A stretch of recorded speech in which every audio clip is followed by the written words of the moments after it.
जिल्लानि हरिसिंगानि खासिबारि लान्दा सुबुरि गामिनि थाखाय गोजोनथाव खौरां लानानै फैदों बिटिसिनि गाहाय मावफुं सोद्रोमा प्रमद बर'आ।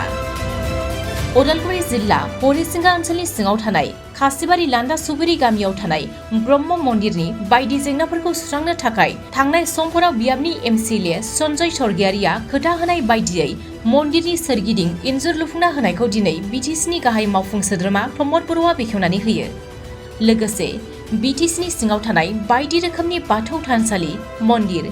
गिर्जाफोराव बिटिसि सरकारनि आलारि सोरां बिथांखिनि गेजेरजों 2 लाख रां अनसुंथाइ होनायनिबो बाथ्राखौ बुंथियो। बिनि अनगायैबो फैगौ साननैसोनि गेजेरावनो आद्रा थानाय खासिबारि लान्दा सुबुरि गामिनि मन्दिरखौ थाबैनो लुफुंनो थाखाय गाहाय मावफुं सोद्रोमा प्रमद बर'आ रायजो राजाफोरनो बिटिसि सरकारनिफ्राय 5 लाख रांनि अनसुंथाइ होनाय जागोन होननानै खोथा होयो। बे समाव बियाबनि एमसिएलए सन्जय सरगियारिजों लोगोसे गामिनि आफादगिरिया खौरांगिरिफोरनि सिगाङाव सरकारखौ साबायखर बावनायजों लोगोसे मा फोरमायखो आबुङै मिथिना लानि।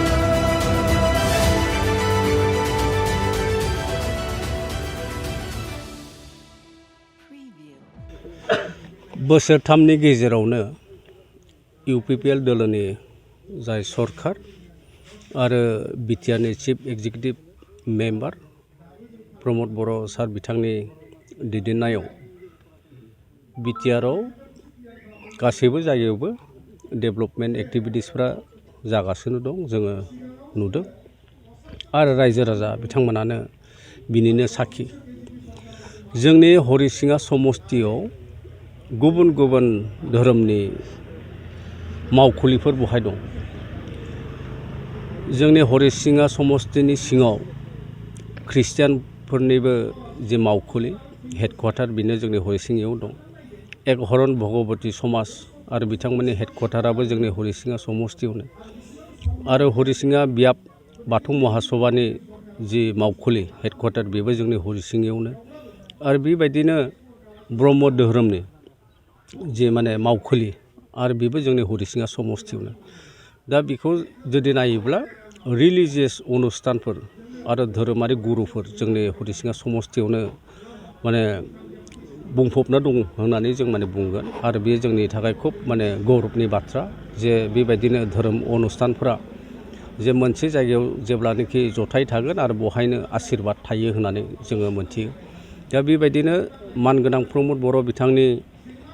जि जेनेरेल एडमिनिस्ट्रेटिभ डिपार्टमेन्ट आरो बे डिपार्टमेन्टनि दारैनो दिनै ब्रह्म धोरोमनि नैबे मावखुलि आरो बहाय सोरगिदिं बाउन्डारि वाल बिथाङा हरदोंमोन आरो बेखौ मावफुंबाय आरो दिनै बिथाङानो फैनानै गावनि आखाइजों बे ब्रह्म धोरोमनि जि मावखुलि बा टेम्पोलनि जि बाउन्डारि वाल बेखौ बिथाङा फैनानै इन'ग्रेसन खालामबाय आरो बेखौ रायजोफोरनि आखाइयाव गथायनानै होबाय। नुनो मोनदों बिपिएफनि बा जा बेरेखा हान्जा बे बेरेखा हान्जाफ्रा इउपिपिएल सरकारा जेबो मावाखै होननानै जों बानायनाय लामाजोंसो इउपिपिएलनि लिडारफोरा थाबायगासिनो दं होननानै मा बुंगोन सारा बिसोर? आसलते जों बानायदों बैसोर बानायदों नङा। जे गभर्नमेन्ट अफ इन्डियानिफ्राय गभर्नमेन्ट अफ आसामनिफ्राय सोर बेसे रां लाबोनो हायो, सोर बेसे स्किम लाबोनो हायो, नैबेनिसो कम्पिटिसन जानांगौ आसलते। दा थांनाय 17 बोसोराव जाखिनि बिथांमोननि बा 15 बोसोराव जाखिनि बिथांमोननि जि सरकार जे बिथांमोना गभर्नमेन्ट अफ इन्डियानिफ्राय बेसेखिनि पुन्जि बिथांमोना लाबोनो हाखो, बेसेखिनि डेभेलपमेन्ट बिथांमोना लाबोनो हाखो बेखौ रायजो राजायानो मोनथियो, रायजो राजायानो प्रुफ दं। दा बिथांमोननि 15 बोसोर आरो प्रमद बर' बिथांनि दैदेननाय जि इउपिपिएल गभर्नमेन्ट बिनि 3 बोसोर, दा बिनि डिफारेन्सखौ जेब्ला जोङो नुनो मोनगोन जे 3 बोसोरावनो बहुतखिनि गभर्नमेन्ट अफ इन्डियानिफ्राय स्किम, गभर्नमेन्ट अफ आसामनिफ्राय दिनै गुड उइल मिसन प्रजेक्टफोरा आवगायनि दिनाव गैयामोन। दा गुड उइल मिसन प्रजेक्टनि दारै बहुद लामा दालां बेबायदि बानायनो हादों जायफोरखौनोखि आवगायनि सरकारा माब्लाबाबो हायाखैमोन। बिथांमोना एसअपिडि स्टेट अन एसअपिडि फान्डनि दारैल'सो बेफोरखौ मावनायमोन आरो गेजेर गेजेर मालाबा जुदि बिथांमोना मोनदोंब्ला पेकेज मोनदों आरो बेजोंनो हाजोबाखसै। जोंहाथ' दा पेकेज फैनो गोनां दंबावो। 3 बोसोरावथ' जोङो गभर्नमेन्ट अफ आसाम बा गभर्नमेन्ट अफ इन्डियानिफ्राय पेकेजजों जाखिनि डेभेलपमेन्ट खामानि मावदों बियो पेकेजनि दारै जायाखै, बियो एक्सट्रा मोनसे स्पेसियेल इनिसियेटिभ आरो इनसेन्टिभनि दारै बे जिनिसफ्रा जागासिनो दं डेभेलपमेन्टआ। पेकेजआ जोंहा नेक्स्ट इयारनिफ्रायसो स्टार्ट जागोन आरो बेजों लोगोसे जोङो मोनथियो दे प्रमद बर' बिथाङा गभर्नमेन्ट अफ इन्डियानिफ्राय 4,000 crore बेबायदि बिथाङा अनुदान मोनगोन। अनारेबल हम मिनिस्टार अमित शाहनि माने मा होनना बुङो अफिसनिफ्राय दा बे 4,000 crore जेब्ला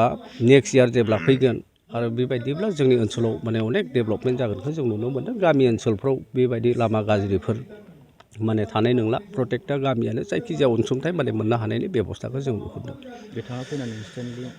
5 लाख रांनिबो मन्दिरनि नामाव दान फोसावना गालांबाय बेथ' जोंनि कारने खुब माने मोजां बाथ्रा बिथाङा बाउन्डारि वालजों लोगोसे आरो गावनि खुगाजोंनो गावनो खुब गोसो मोजां गोसो माने गोथारजों बिथाङा नैबे समाजाव आरोबाव बिथांमोननि एकाउन्ट्सआवनो 5 लाख रां बिथाङा सोना हरगोन होनना बुंदों आलारि सोरां बिथांखिनि दारै दा बे आलारि सोरां बिथांखि जिथुनिखि मिशन लादों बेबो खुब माने गनायजाथावना आरो रायजो राजा बिथांमोना बे स्किमखौ पार्टिकुलारलि खुब माने अनसायदों आरो मोजां मोनदों आरो बेखौ माने आनादार नेक्स्ट इयार आरो नेक्स्ट बेबायदिनो जों जुदि होबाय थानो हायोब्ला प्रत्येकटा मन्दिर प्रत्येकटा नामघर प्रत्येकटा बाथौ थानसालि प्रत्येकटा धोरोम माने आफाद दिनै ख्रिस्टियानानो जा बा जायखिजाया धोरोमानो जा गासैबो मोनजोबगोन बे माने जिथुनिखि अनसुंथाइ आलारि सोरांनि दारै दा बे खुब मोजां माने मोनसे मा होनना बुङो मिशन लादों आरो मिशन आरो भिजन मद प्रग्रामाव जेब्ला सोरबा लिडारा आगान सुरगोन आखाइ होगोन आरो बेबायदिनो माने देरहासार जालांगोन जों बेखौ नुनो मोनो मानगोनां दिनै नैबे जोंनि खासिबारि लान्दासुर ब्रह्म मन्दिराव नुजाफैनो हानाय मिडियानि नोंथांमोनखौ आङो गिबियावनो साबायखर होग्रोनो सानदों मानो होननानै बुङोब्ला दिनै नोंथांमोननि जुगिदिनो प्रमद बर'नि अननायाव आरो सन्जय स्वर्गियारिनि नाजानायाव जोंनि खासिबारि लान्दासुरि ब्रह्म मन्दिराव ओरैबायदि मोनसे गिदिर मोनसे स्किम होलांबाय दा बिनि थाखाय जोङो प्रमद बर' सार आरो सन्जय स्वर्गियारि सारखौ जों बुंनानै फोजोबनो हानाय जोंहा रावानो गैया मानो होनना बुङोमोनब्ला जोङो दिनैसिम बेबादि सानदोंमोन सिमां बादि नुदोंमोन खिन्थु बे सिमांखौ जों जाफुंहोनो हानाय जोंहा जेबो खेमथा गैयामोन खिन्थु दिनै बिथांमोननि अननायाव दिनै जोंनो मन्दिरावहाय वाल होलांबाय बे वाल होलांनायाव जोङो साबायखर बावनांगोन जा सन्जय स्वर्गियारि सारखौ बिथाङानो बे जोंनि मन्दिरनि माबाखौ लिस्टआव हरबाय आरो जाफुंनानै फैबाय आरो दिनै बेखौनो जोङो फिथा हास'बाय रायजोनो हगारना होलांबाय बिनि थाखाय रोजा रोजा साबायखर आरो बेवहाय जोंहा प्रमद बर' सार बिथाङाबो फैनानै दिनै जोंनि बे मन्दिर लांगोनायाव हाबफैनाय लोगो लोगोनो बिथाङा जोंखौ साबायखरजों लोगोसे जोंनि बे मन्दिर लुफुंनाय आद्रा थानाय मन्दिरखौ लुफुंनो थाखाय 5 लाख रां जोंनो आरो होबावलांबाय दा बिनि थाखाय जों बिथांखौबो रोजा रोजा साबायखर मानो होननानै बुङोमोनब्ला जोंहा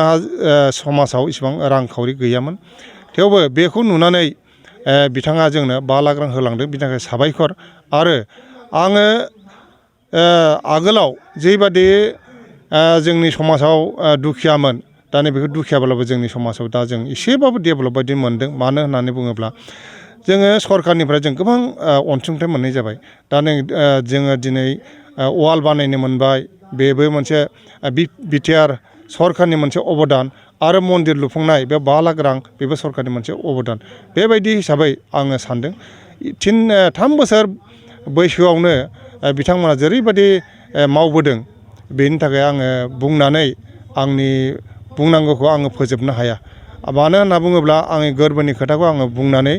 बिथांमोनखौ साबायखर बावनानै बावबाबो बावजोबनो हाया बिनि थाखाय आङो रोजा रोजा साबायखर प्रमद बर' आरो जा सन्जय स्वर्गियारिनि थाखाय आरो बिसोरनि मावथि हान्जाफोरनि थाखाय आं बेखिनिखौ बुंनानै